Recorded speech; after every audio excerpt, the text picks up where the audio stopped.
Hello and welcome to the Bike Century. My name's Ben and today I'm really excited to be able to show you this new model from CFMOTO. It is the 700 MT, pictured here in black and silver next to the outgoing 650 MT. So a little video just to show you some of the new features of the bike compared to the outgoing version, which is still incredibly capable and selling really well for us. But obviously it's great to see this new model coming through with the 700 engine that's being used currently in the 700 CLX models. So that is the biggest change, a step up in power. So from 56 horsepower in the outgoing model now to 65 horsepower, it gives the MT just that little kick that it needed, particularly if you were riding with pillion, you know, two up with luggage. It could be a little bit laborious when you're looking to make overtakes and stuff like that, but the extra power does just make a bit of difference. It gives you a bit more mid-range as well. Obviously there are some cosmetic changes. The front fairing is quite different. The main design ethic is still there, as you can see. Very similar headlights, still got that projector headlight, still got the wind deflectors on the side of the fairing there, although in this case obviously they're ever so slightly tinted. Slightly more revised in terms of aerodynamics, but on the whole it still has the same look and feel as the outgoing model. I think you can see the 700 MT does come with the handguards, so that is as standard, whereas the 650 MT doesn't come with the luggage, unfortunately, which is a bit of a shame, particularly at the price point that it's at. But that just makes this 650 MT, you know, really look like a bargain at the moment. So let's start at the front as we always do, comparing the front ends. The actual brakes themselves are made by Juan. They're the same brakes, still running ABS, and still got braided lines as standard with upside down forks. The main difference is the discs. I think there are a much higher quality set of discs on the new one compared to the old one. The brakes weren't too shabby at all on the original bike, so not to take anything away from it, but it does look like CFMOTO have invested a little bit more in the discs. Tyres are different. So on the 650 it was the Pirelli Angels, which are a good tyre. On this bike it is a CST tyre, one that I'm not too familiar with, but I've read a few reviews and they do seem to be okay. Still running the same profile, 120/70 17 front and a 160/60 on the rear. So still got a very good front end. The exhaust system is Euro 5B, so obviously if you are looking to commute and use this bike on a daily basis, you absolutely can. The exhaust systems are different because the engine is different. So we're going from a 650cc, still based on the original engine from Kawasaki, but obviously bored out with a longer stroke for 700cc's and more power. The same engine that's being used in the 700 CLX model. It's a really good engine, makes good peak torque, and like I said, the main difference is the fact that you're going to get much better mid-range, and it makes this bike a lot more competitive with the likes of the Versys 650 and the CB 500X from Honda. Around the side again you can see this revised aero. So I haven't ridden this bike yet, but one can only assume that helps to deflect the air around the rider as opposed to shove it straight into your legs and your arms.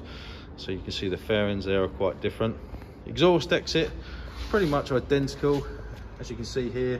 Not the nicest looking exhaust, I have to say, but there's lots of aftermarket options available, and it is exactly the same exhaust exit as on the outgoing model.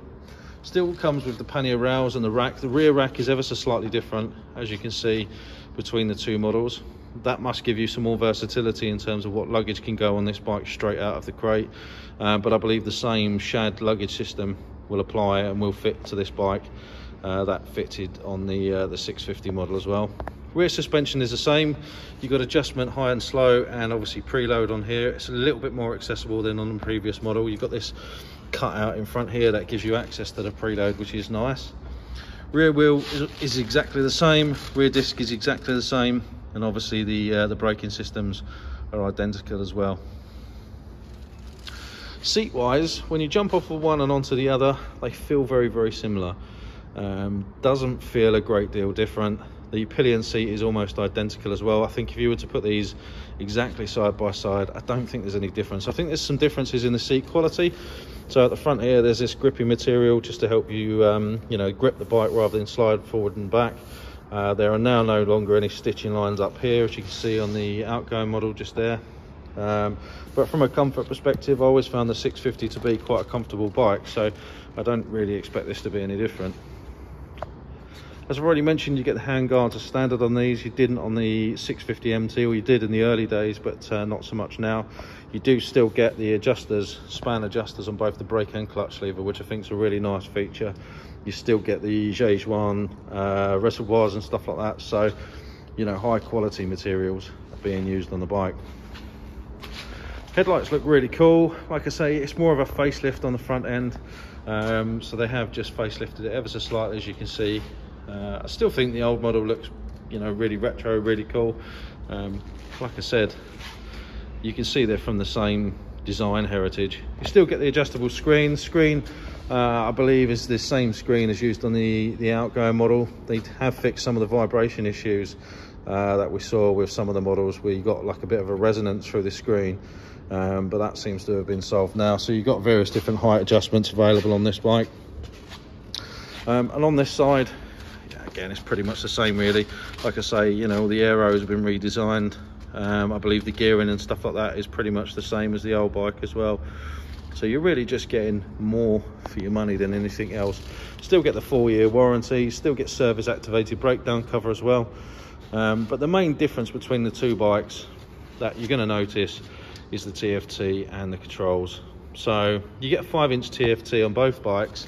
This is the older style that you can see here. This bike isn't actually powered up, and you can see the switch gear on the left hand side is the early T-box switch gear. On the left hand side of this bike, you can see the switch gear mirrors that you'd see on the 450 SR and all of the newer models that are coming through.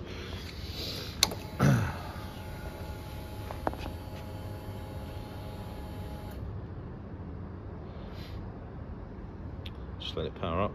So you still get switchable power modes. There are two. They do make a difference, I will say.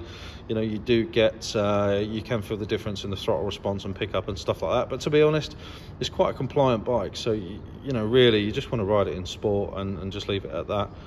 But the TFT display is the same as on the 450s. It's the new T-box system, so you get the built-in tracker and turn-by-turn sat-nav when you're using the app, which is really nice and obviously free. In this particular dash layout, obviously you've got your temperature here and your fuel just here. Obviously your speed in the middle, side stand warning, rev counter around the outside, ODO, battery voltage, and then you get a gear position indicator as well. To access the system, you just push the enter button, and this takes you into the sub menus, which are easily navigated using the buttons on the left hand side. But effectively you've got all your settings. So you've got Bluetooth connectivity here, so you can connect your phone and headsets, that sort of thing. There's your Bluetooth connections. So if you want to connect your phone to the bike, you can just scan the QR code. Music obviously can be played through your Bluetooth connections, and then obviously you've got all your settings in here, so you can switch between miles per hour, kilometers per hour, Celsius, centigrade, all that kind of stuff if you were to travel in Europe and you wanted to change it. Switch gear is quite nice and intuitive. They've still got the forward flick for the high beams compared to an actual physical switch. It fits really nicely with your thumb, so when you're riding it feels like it's in a really natural position, and it does also stop you from tagging the indicators, which I've done with quite a few bikes in the past. On the right hand side, they've traded the switch gear on the 650 for the same switch gear and starter switch as you can see on the 450 models and the newer models that are coming through. And obviously underneath there you've got the hazard lights as well. So on the top of the suspension there, you can see you've got a little bit of preload adjustment. You get two keys with the bikes that operate the ignition, obviously the fuel filler and the seat. I'm being told that there is a height adjustment in the seat, though I've yet to be able to find it, so I wonder if CFMOTO actually mean that there is a low seat available for it. We do know that you can lower these bikes as well. I am 5'10" on a good day, and I'm on the balls of my feet with this bike, and I'm quite confident with it. So I suspect for riders maybe between 5'8" and 6'2", you'll be absolutely fine. Anything shorter than that, then you probably want to kind of come and sit on it and have a try. There's not a demonstrator available at the moment. We've still got the 650 MT on demo, so that would obviously give you an idea about, you know, what the bike is like to ride. I can't imagine there's going to be a great deal of difference between the two, sort of, you know, from the outset. I think it's more to do with day-to-day usage, you know, what you're using it for. If you're using it for commuting, city riding, two up, that sort of thing, you'll certainly benefit from more power. Ultimately, with the price points as they are, it does make the 650 look like a much more attractive option at 4999 on the road. It's an absolute bargain when you're comparing it to something like a Kawasaki Versys, which has got a 2-year warranty, doesn't come with service activated breakdown, and you know, it doesn't quite look as nice as this, I think. So I think in summary then, the 700 for me is just you know, a 650 with more of everything. It's got the newer TFT dash, it does have the turn-by-turn sat nav, it just has the kind of latest technology on it and stuff like that. I think it's going to be a really popular bike. There's 2 colorways available, this and a white as well. Same with the 650 is available in the blue and a white as well. There's a couple of the 22 models still knocking around in the 650 with luggage, so if you are interested in the 650, let us know, because we can still do deals with those. And the 700 MT is currently available. Like I said, this is a stock bike, so if you're interested and you want to come and have a look, please feel free to do so. That's it from me. Thanks very much for watching, and I look forward to speaking to you soon. Take care.